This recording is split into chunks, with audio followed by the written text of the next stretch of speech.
Hello guys, in this video I'm going to talk about sprites in Unity and basics of C Sharp. So in this video I'm going to start from very basics, like very scratch. So I'm going to create the project because so that you can learn how to create the projects, how to choose which version of Unity we need, how to choose what kind of project we need. So let's get started. So to create a new project, we have to click on this new project button in our Unity hub. And then definitely we have to choose the version, in which version we are going to create. For now, I'm going to choose Unity 2020.3.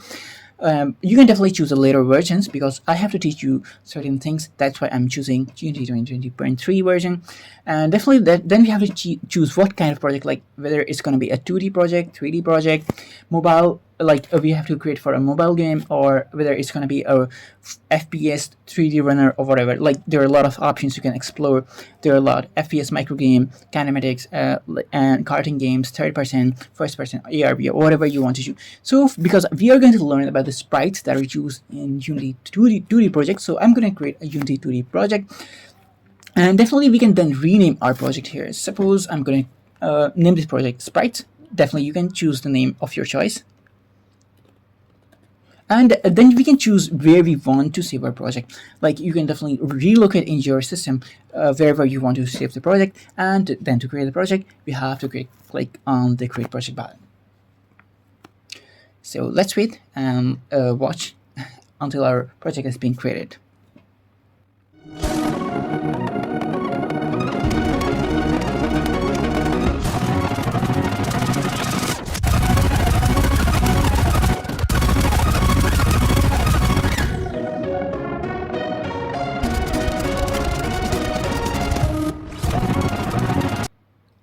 So this is how we create our project in Unity. Definitely, if we have created a 2D project, we can create a 3D project or whatever you want.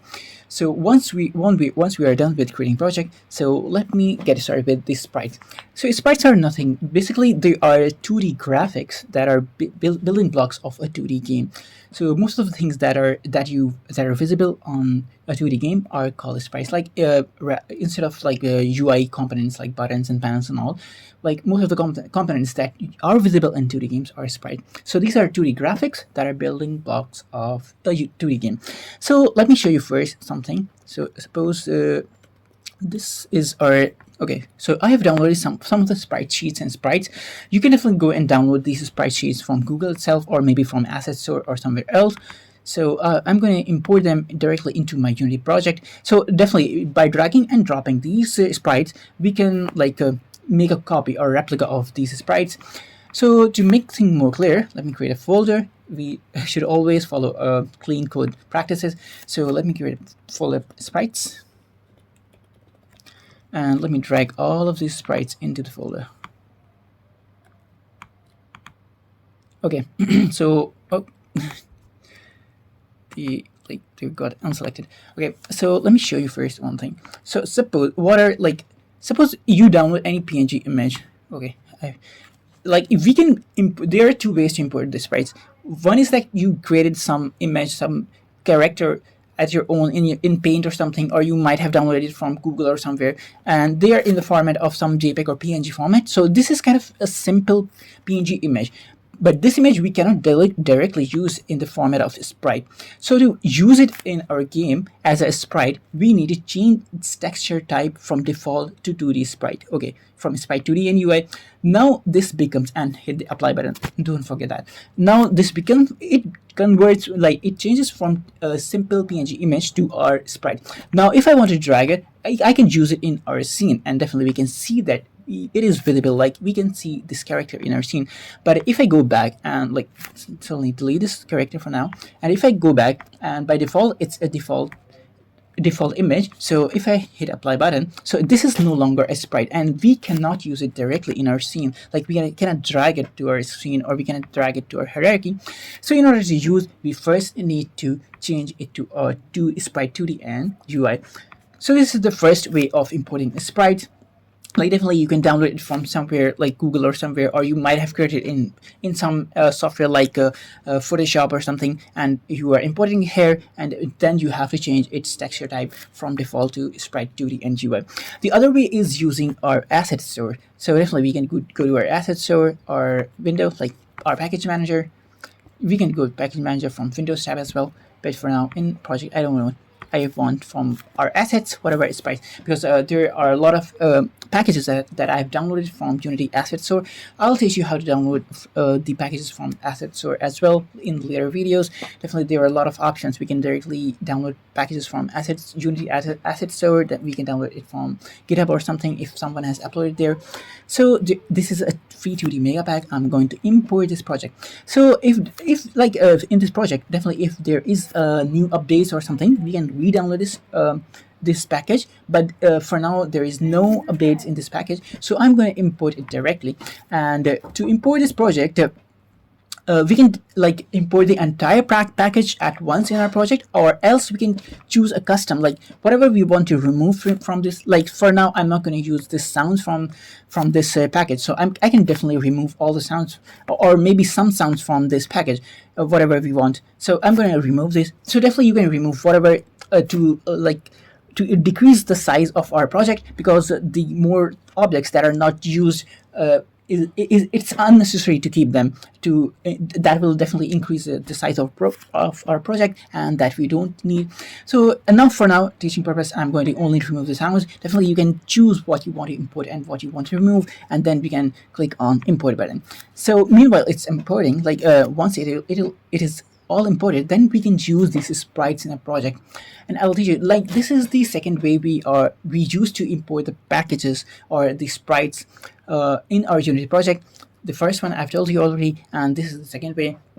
And definitely I'll show you more things with the sprites, what is sprite renderer, how to work with animation. So our sprite package is imported, it will automatically be saved in your assets folders, from where we can choose like whatever we want. So if we go back to our, so definitely we can choose different sprites, like there is a folder for enemy sprite. So definitely we can drag any enemy and we can look at it, that it is visible in our game. And other thing I want to talk is about the sprite renderer. So let me first show you. Okay. So its name is canon, whatever its name is. So in our sprite, like every game object that is visible on our game must like every sprite that is visible on our game, it is compulsory for that sprite to have a sprite renderer, because if we remove the sprite renderer from the sprite, it won't get rendered, though it will be present there. Suppose if I remove this, if I remove the sprite renderer component from it, though this cannon is here placed, like I can move this cannon, I can like rotate this cannon, but it is not visible in our game because there is no sprite renderer attached to this cannon. So to render any component, render any sprite, we need to attach a sprite renderer object. And definitely we don't need to always have already attached sprite renderer. We can definitely remove the sprite renderer, and then we can attach it back with the help of add component button. So it's sprite renderer, you can see. Okay, but for now there is no sprite, so we have to drag the sprite which we need to render. And definitely we can change this sprite, like if once we have rendered, but if like suppose we don't like this one and we want to change this one, so definitely we can choose the other one, and definitely it will appear on our screen. So definitely we can choose, like sprite renderer component is kind of canvas where we can manipulate and change our object, like our sprite. We can play around with our sprite, we can change its looks, its feature, or whatever we want to. Suppose I've chosen this, or we can like choose anything, like we can change it to our robotic thing, like our astronaut. And definitely we can change the color, the texture, everything from here. Like we have already talked about the transforms, like we can change its position, its rotation, its scale. But from the sprite renderer we can change its color as well, like if you want to make it red, if you want to make it blue, if you want to make it black, or whatever we want, we can do it from our sprite renderer. Definitely we can flip on both of the axes, because this is a 2D game, so it's only have two options, like X and Y axis. So definitely we can flip, like you can see our astronaut is facing towards the left. Now if I remove flip on the X axis, it will start facing on the right.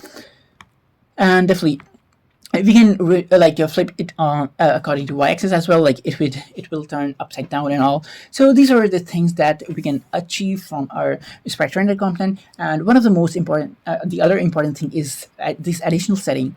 So this is very important sometimes, like not sometime but all the time. So let me show you something. Suppose if I drag some background or something, I need to have some background in my game.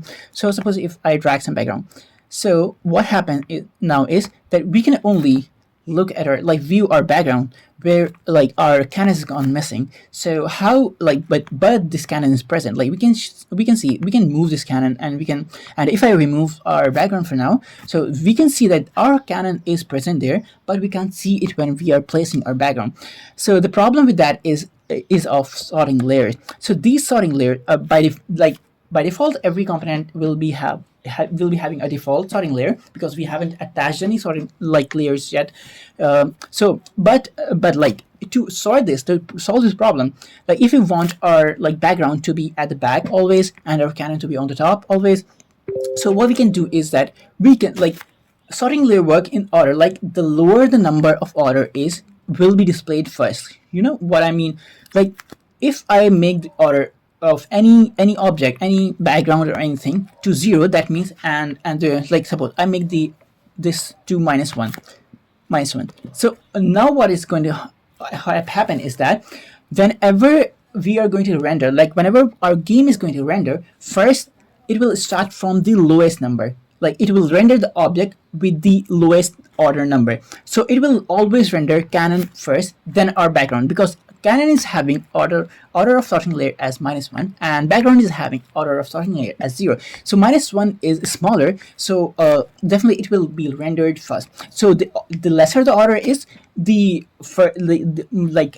lesser the order number is, it will appear first, it will be rendered first, and the greater the order number is, it will be rendered later. So if I change it from 1 to -1, then it will appear above the background, above the game. Now we can see let me change the color. Let me change the color so that we can see it.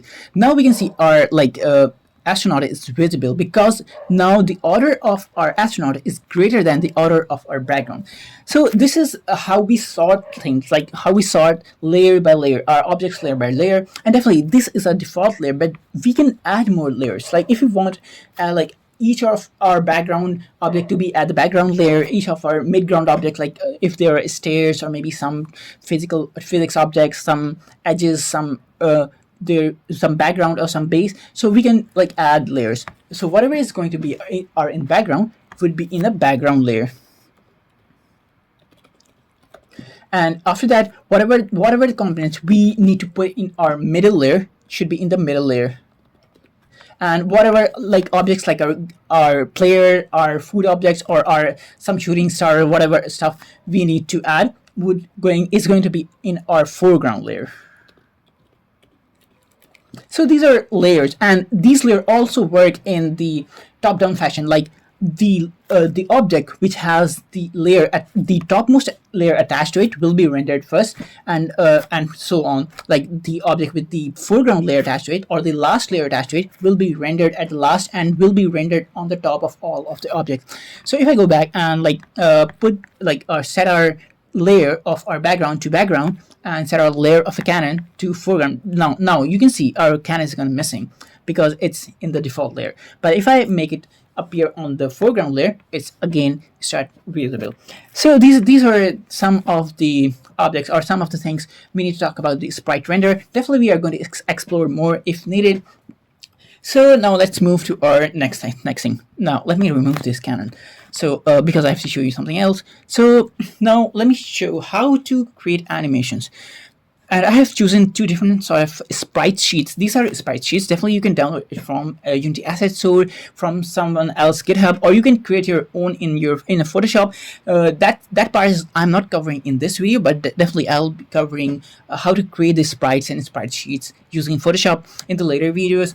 But for now, for learning purpose, because we have just started learning, so we are not going to focus on these topics, how to create your own custom sites. But definitely I'm going to cover that as well. well. So now suppose this is sprite sheet. If I drag this sprite sheet into our game, and definitely we have to give it an order, like layering order, because it won't be visible. I have added the layering system. So now if I go to our screen, like all the animations, like we don't need to display all these stars, like all the different angles of a star at once, but instead we need one star to be rotating and displaying something like animating.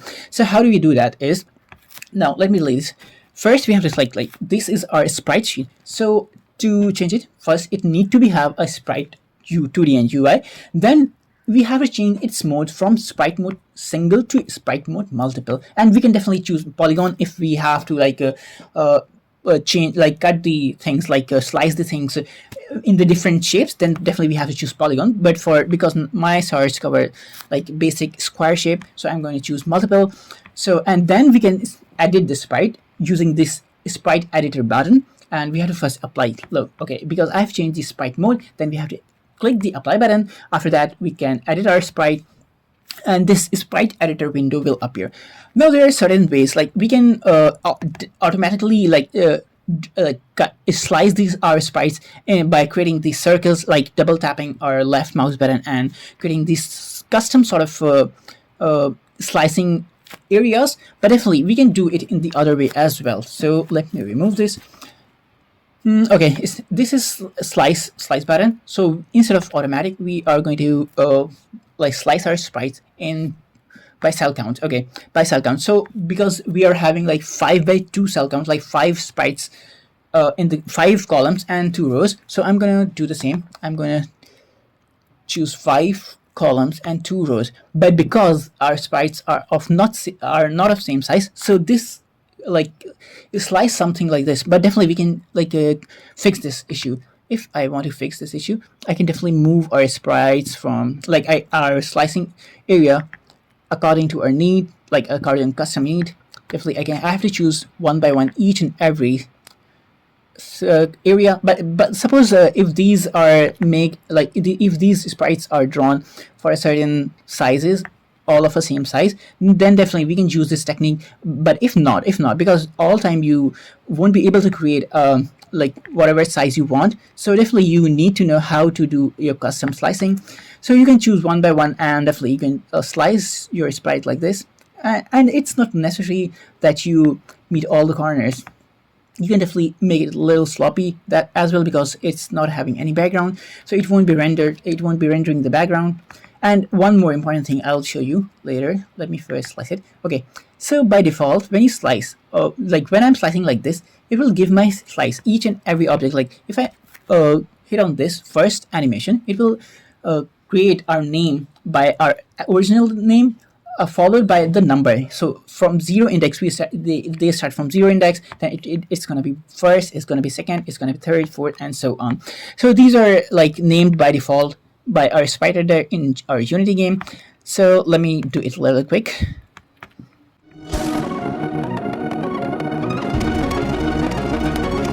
So once we are done with the custom slicing, we can now hit apply button, and our sprite will be our sprite sheet will now be converted to our sprite animation. Now we can see there are multiple stars instead of one single image. Okay, now if I drag this thing, it will automatically create an animation for me. Okay, if I drag this thing, so it will ask me to create an animation, and I can store that animation. So let me say it as star anime. Star animation. Okay, star animation, and it will create an automatic animation. So this is one way of creating animation from your sprite sheet, and definitely we have to sort it according to the layer so that it could be visible.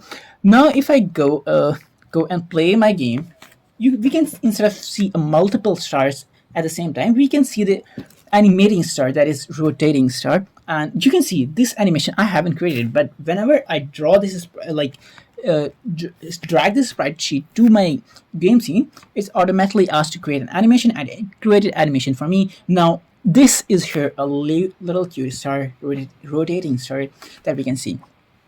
So now this is one way of like animating things, like customizing your animation. The other way I'm going to show that I was trying to show you earlier. So let me change its setting from single to multiple, apply. I'm going to do it a little quick. sprite editor, definitely I'm going to do something like this. Okay. Because this sprite sheet doesn't like have all like fixed columns and fixed rows in each layer. There are 3 columns. Control A. I have to change this entire thing. Now, one more thing I'm going to show you. I'll create a little hack in this. Okay, so instead of like going one by one, because this is our parrot sprite sheet 0. Now I'm going to choose this one. I want to make this one first, and then we'll reverse the order so that it could show us a perfect animation. I'll keep skipping one at a time. Definitely you can do it a little quicker, but to show you how things work, I'm doing it in this way.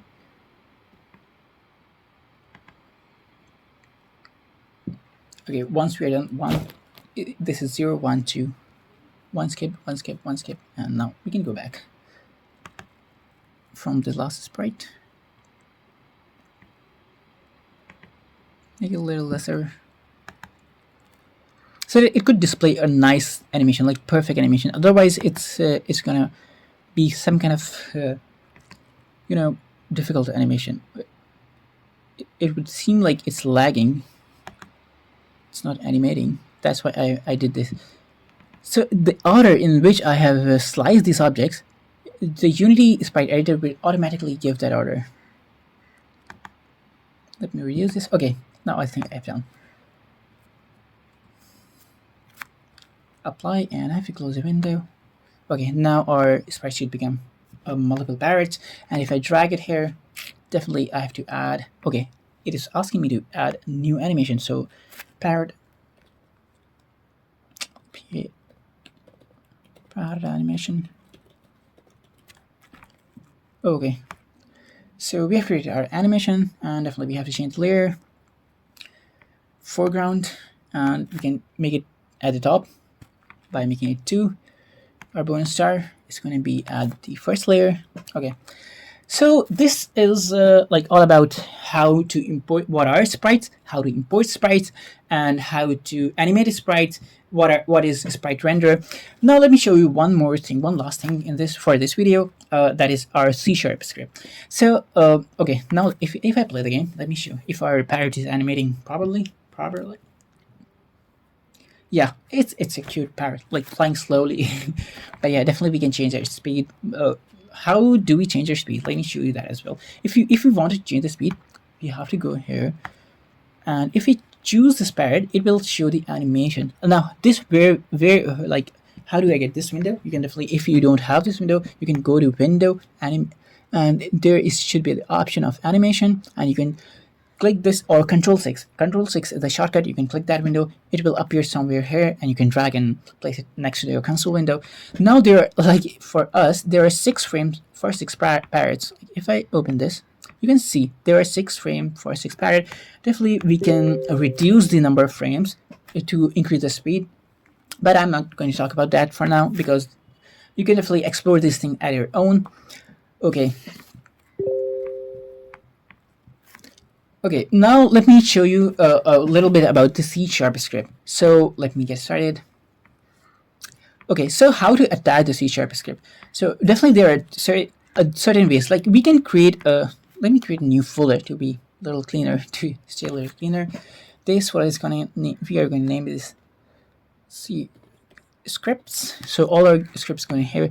So there are like different ways to attach a script. One way is that we can go to our like sprite or whatever object we want to and add component, and we can like if suppose our script is going to be named our script is going to be, we are going to attach a script with the name, suppose bonus or something, star bonus, star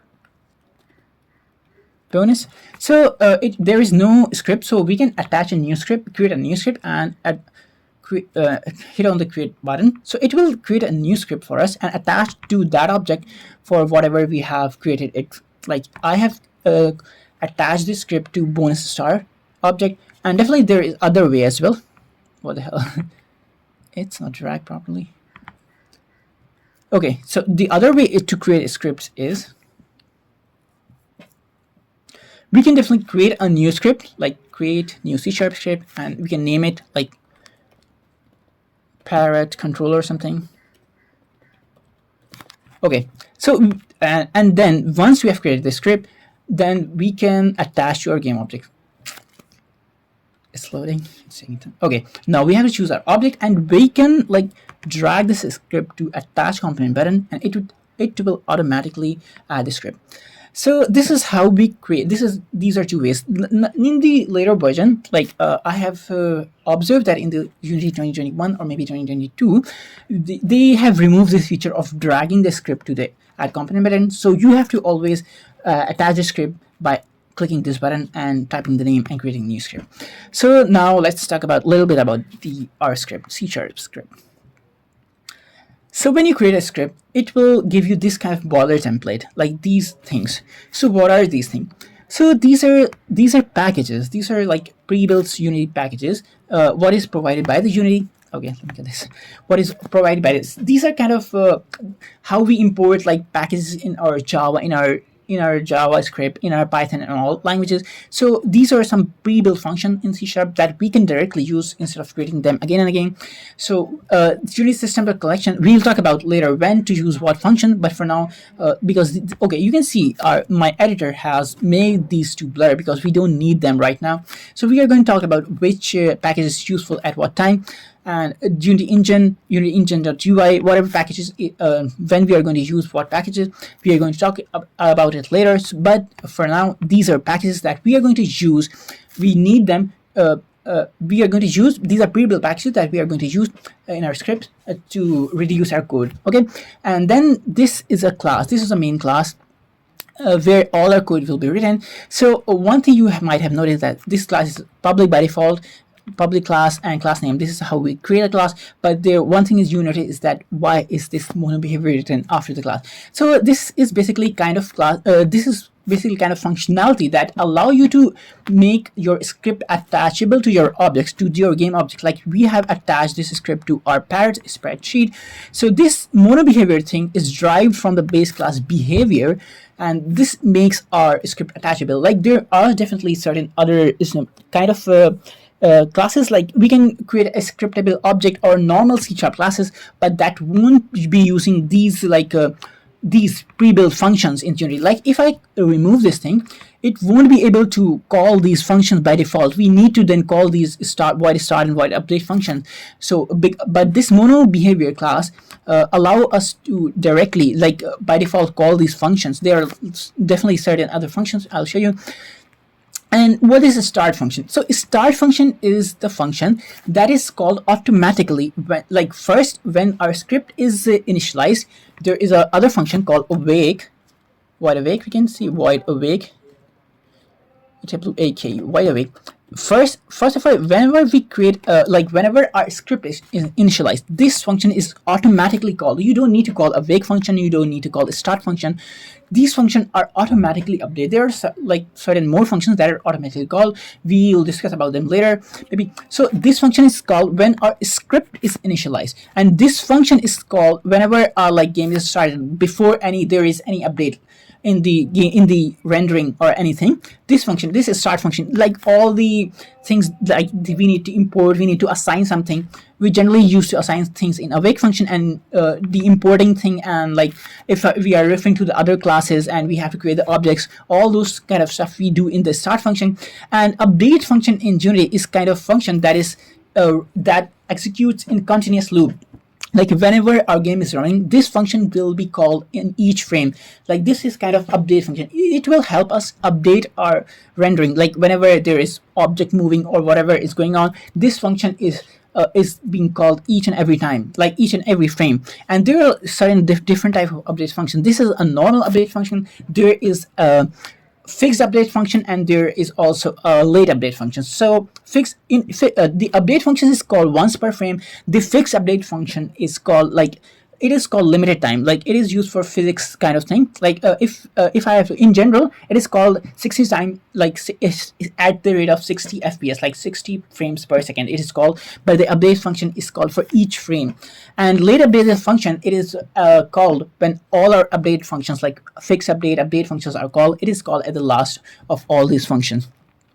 So for now, I think this is the baller template of Unity. So now let me create our parrot moving. So for that, I don't think so. I need to initialize something, or I need to like call any other script. So I'm going to remove these two functions, like our start function and a wake function. In our update function, what we are going to create a simple script. So definitely there are variables and functions in our Unity as well.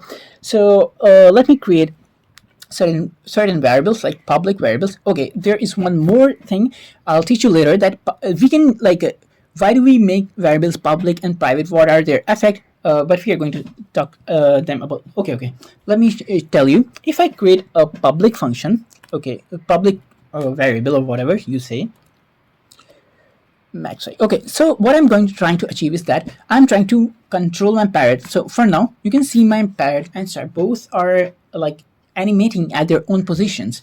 So I want my parrot to, so that I can move my parrot. I'm trying to create some kind of game so that I'll spawn or generate some stars from here, and they'll move in the left direction, and we can control our parrot in the vertical axis only. So if our parrot collides with a star, so that we can increase our score something, or else because our stars are going to generate in the random y position at the left corner of the screen, and it will start moving towards the right. So we should be able to move our pad in the vertical direction to collect those stars to increase the point. Okay, so I'm trying to create something like this. So what a max y position I could say. It's going to be something around, I guess, 5f, or we can adjust it later, or we can adjust it in our Unity window as well. And we have to give min y position as well, min float, public float. My bad. It's going to be something like minus 5f. Definitely we can change this later. For now, I don't know. It's going to something like that. And then we have to do something in our update function so that we could be able to move our, like, change the position of our parrot. So first we need to get the input. Float vertical. Let me say that vertical input something. Okay, so this is our variable. We are going to get input dot, oh my bad, get access. Okay, we'll talk about this. This is a method to get input from the keyboard, like in the particular direction in our keyboard, and this is all automatically set to vertical or horizontal. So because we have to move in vertical direction, so we are using a vertical. This is already set in Unity by default. We can definitely change, like if we have to move in horizontal direction, vertical direction, or maybe in diagonal direction. This horizontal and vertical things are already set in Unity. Definitely we can change it. Now we have to calculate, because first we have to get some position, vertical input. Now we have to calculate position. So we use the concept of vectors. I'll talk about the vectors in detail later, but for now, we are having two. Oh, my bad. It's vector. What I'm doing. So to move the object, there are two kinds of vectors: 2D vectors and 3D vectors. 2D vectors are for like 2D objects that handles or controls only 2D movement, that is in x and y direction, and 3D vectors handle movements in all three directions, like x, y, and z. Though this is our 2D game, but look, what I'm going to show you is, if I do this something like this, it look like we are working on 3D frame, but it's simply a 2D game, but it's not a 3D. But we can look at it now. We can see all of our axes like x, y, and z. But this is a 2D game. This is important for 3D concepts. But to make our object move, we are going to use vector 3 and something like new position. What's new position going to be? And it's going to be, my bad. transform dot position. Okay, now what is this transform dot position? If I go back to my Unity editor, if I select anything, like if I select parent object, we can see there is a transform window, and beside in the transform window we are having three options: position, rotation, and scale. So to access these things from our script, like to manipulate the position, rotation while our game is moving, to make it dynamic, we can access using this transform dot whatever position, rotation, or whatever we want, with the help of this transform dot function. Okay, so we have to first calculate our initial position, whatever. So this function will give whatever the current position of the object is. Then we are going to add some other position, like okay, I'm going to add whatever our vertical input is, whatever input we get, into times time dot delta time. Okay, time dot. Now I'll talk about, like, why do we use time dot delta time. I'll talk about this in more details in future. Basically, it is used to make objects sync. Okay, so this it's showing an error because if we are using vector 3, we have to give three positions, like x position, y position, and z. So these changes we are going to make in y position, but we don't need to make any changes in x and z position. So for now we are going to use 0f. So 0 is for, like, we don't need to make any changes. Whatever input we get, we need to make changes in our y direction, whatever input we get, and then we don't again need to make any changes in our z direction. And f is for float numbers, because vector 3, because this position is going to be float, so we are using float. So it's saying the plus operator cannot be directly used. Okay. I have to create a new vector. I forget to create a new vector here. New vector 3. Okay, now it should be fixed. Okay, so we can add vectors to vectors. We can add numbers to vectors. Okay, directly. So I guess this should work. Okay, no, we haven't updated it yet. So now our transformed position. Now we are going to update our position with the new position. Okay, I guess it should work now. Okay, let me go back to our editor.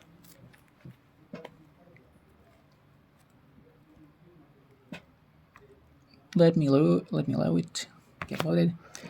Now if I play my game, let me see if I can move my object, like parrot object. Yeah, we can see, like, I've able to make our parrot move, like in the similar way we can make our star move, but it's too slow. I think I need to add some kind of speed to it. So let me go back here, create some new public variable, public float parrot speed, parrot speed.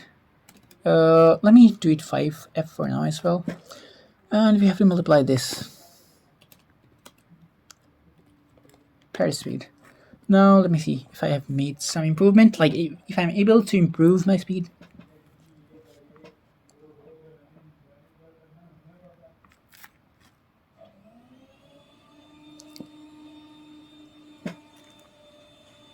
Yeah, I'm able to increase the speed of the parrot. So what I was talking about, the public thing, is that if I make these variables public, then it will be displayed in our inspector window. Like, I can change the speed of parrot from here as well. Like if I want to make our speed say 1 again, we can see now our parrot will start moving on the slower speed. And if I made a speed 10, then definitely it is gonna fly at very fast speed. Like we will be able, like, it's so fast now, we can see. So by making these variables public, we allow us to manipulate or make changes of these variables in our inspector as well. But sometimes we need private variables so that other scripts won't be able to access these variables.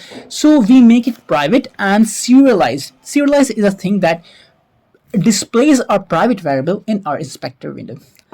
So I think that's now for today. We have talked about a lot about the sprites, sprite animation, importing sprites, what is sprite renderer. We have talked basics about the C# script. So I think it's enough for today.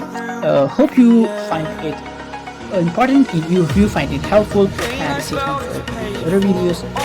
Thank you.